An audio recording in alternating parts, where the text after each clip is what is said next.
आज हमारा क्वेश्चन है, इंग्लैंड में कानून के शासन पर एक नोट लिखो या कानून के शासन की आलोचनात्मक व्याख्या करो। ये बड़ा इंपॉर्टेंट इंग्लैंड पर क्वेश्चन है। अगर इंग्लैंड पर क्वेश्चन आने के चांसेस हो तो इंग्लैंड में हमारा सर्वोच्च न्यायालय की बजाय एक कानून के शासन आता है, क्योंकि इंग्लैंड में सर्वोच्च न्यायालय का निर्माण बाद में हुआ था, लेकिन इंग्लैंड में कानून का शासन शुरू से ही लागू किया था। तो आज हम सबसे पहले मैं आपको यही बताऊंगी क्या होता है ये कानून का शासन। सबसे पहले इसका अर्थ बताएंगे। हम सब जानते हैं, हमने इंग्लैंड की संसद की विशेषताएं पढ़ी हैं जो भी संविधान की। तो इंग्लैंड का संविधान क्या है? अलिखित संविधान है। तो वहाँ पर कुछ भी लिखित रूप से नहीं है। तो जहाँ पर कोई चीज़ लिखित रूप से ना हो तो वहाँ पर बड़ी प्रॉब्लम्स आ सकती हैं। नागरिक के अधिकारों के संबंधित कोई भी व्यक्ति, कोई भी संस्था, कोई भी सैनिक, कोई भी सरकारी अधिकारी नागरिक के अधिकारों का हनन कर सकता है। तो नागरिक के अधिकारों की रक्षा के लिए वहाँ एकमात्र एक उपाय रखा गया कि वहाँ पर क्या किया गया? कानून के शासन की व्यवस्था की गई। तो कानून के शासन का अर्थ है सभी व्यक्ति कानून के समक्ष समान हैं। कानून सर्वोच्च है, कानून से ऊपर कुछ भी नहीं है।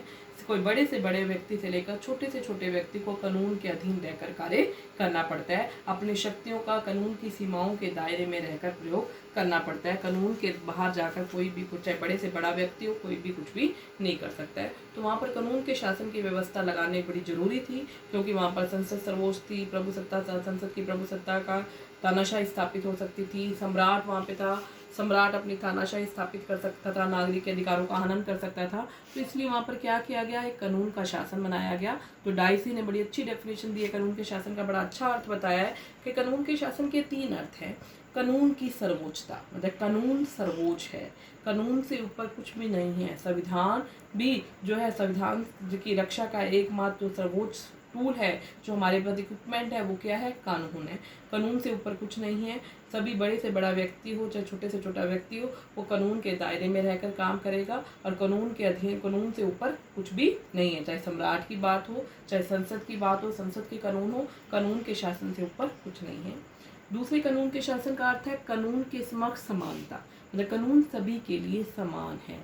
बड़े से बड़े व्यक्ति और छोटे से छोटे व्यक्ति को समान अपराध के लिए कानून सबको समान रूप से दंडित करेगा। जैसे भारत में भी है कि चाहे भारत का राष्ट्रपति हो या एक चपड़ासी हो, अगर किसी ने समान अपराध किया है तो भारत में कानून के समानता के आधार पर सबको समान रूप से दंडित किया जाएगा। तो ये व्यवस्था इंग्लैंड में भी की गई है कि कानून के समक्ष समानता है, सभी व्यक्ति कानून के समक्ष समान है। कानून जाति, धर्म, भाषा व लिंग के आधार पर किसी के साथ कोई भेदभाव नहीं करेगा। तो तीसरा है, जो हम क्या पढ़ रहे हैं, कानून के शासन का कानून सर्वोच्च है। दूसरा क्या है? कानून के समक्ष समानता। तीसरा क्या बताया है कि जो न्याय, लोगों के जो न्याय अधिकार है वो न्यायिक निर्णयों के देन है, क्योंकि वहाँ पर अधिकार में क्या है? लिखित रूप से तो हमें मिले नहीं थे। इंग्लैंड में लिखित रूप से तो कुछ नहीं था। तो जो भी अधिकार थे, जो भी न्यायालय निर्णय देगा कानून के शासन के अधीन, वो नागरिक के अधिकारों से जुड़ते जाएंगे। तो नागरिक के जो अधिकार हैं वो लोगों के न्यायिक निर्णयों की देन है, न्यायिक निर्णयों का ध्यान है। तो ये था हमारा वहाँ पर इंग्लैंड में कानून का शासन। कानून के शासन का अर्थ क्या है? कि कानून सर्वोच्च है, कानून से ऊपर कुछ नहीं है, कानून के समक्ष समानता है, कानून जाति, भाषा, धर्म, लिंग के आधार पर किसी के साथ कोई भेदभाव नहीं करेगा और नागरिक के जो अधिकार हैं वो न्यायिक निर्णयों की देन है। तो ये डाइसी ने बड़े 3 अर्थों में, 3 बातों में हमें कानून के शासन का सही मायने में अर्थ बताया और विशेषताएं बताई कि कानून का अर्थ क्या है। तो ये क्या था, वहाँ पर कानून का शासन लागू कर दिया कि सभी व्यक्ति समान है, ताकि लोगों का अधिकारों का हनन ना हो, सम्राट तानाशाही ना बन जाए, संसद की तानाशाही स्थापित ना हो जाए। लेकिन क्या हुआ? कानून का शासन तो बना दिया, लेकिन इसके कुछ अपवाद भी थे वहाँ पर। मतलब बात देखने में कुछ और था और व्यवहारिक रूप से वहाँ पर कुछ अपवाद थे जो इसकी आलोचनाओं के अंदर आते हैं। तो पहला क्या था? अधिकारियों की विशेष स्थिति। वहाँ पर क्या था कि 1892 में सरकारी अधिकारी कानून अधिनियम पारित किया गया, जिसके आधार पर ये कहा गया है जो सरकारी अधिकारी होंगे, जो सरकारी कर्मचारी होंगे, अगर वो कोई अपराध करता है तो 6 महीने के अंदर अंदर उस पर कार्यवाही, अगर अपराध पर संबंधित कोई कार्यवाही की जाए तो ठीक है, नहीं तो उसका अपराध क्षमा योग्य हो जाता है। और दूसरी बात क्या थी कि कोई भी अपराधी, मान लो किसी सरकारी कर्मचारी ने कोई अपराध किया, मैंने उसके खिलाफ कोर्ट में जाकर केस कर दिया, लेकिन वो सरकारी कर्मचारी केस जीत जाता है तो सारा खर्चा भी मुझे उठाना पड़ेगा।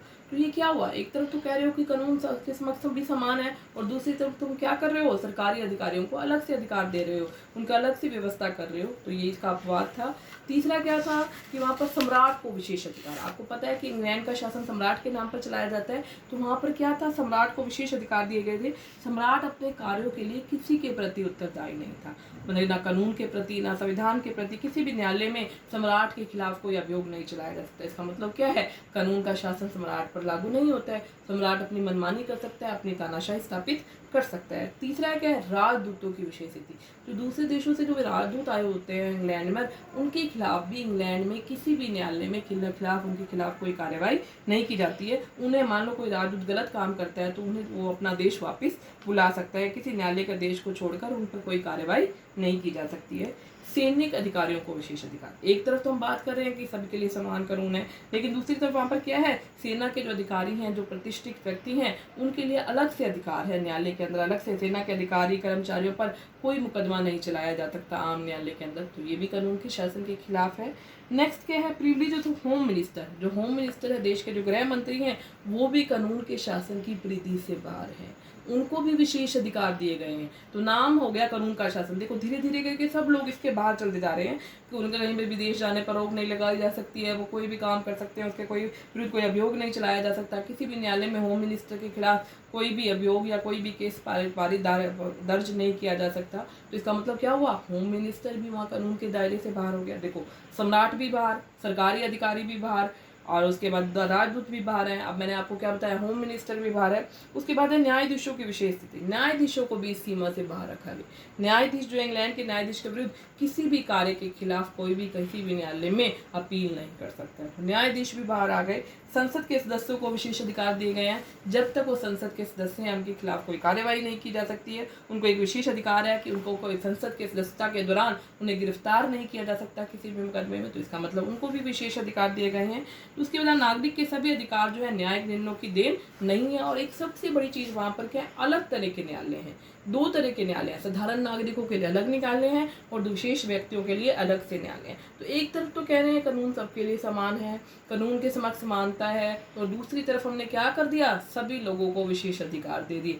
तो फंस कौन गया, एक आम नागरिक, एक आम जनता, जो ना सरकारी अधिकारी है, ना वो सम्राट है, ना वो संसद का सदस्य है। तो ऐसे व्यक्तियों के लिए ही कानून का शासन है, पूरे देश के लिए कानून का शासन कहना इसे बिल्कुल ही गलत है। हम ये केवल एक व्यवहारिक औपचारिक रूप से कह रखा है कि इंग्लैंड में कानून का शासन है, लेकिन इंग्लैंड में व्यवहारिक रूप से कोई कानून का शासन नहीं है। आम व्यक्ति के लिए अलग कानून है और बड़े लोगों के लिए अलग से कानून है, उन्हें कानून के शासन के दायरे से बाहर रखा गया। तो ये वहाँ की सबसे बड़ी आलोचना है। ठीक है बेटा।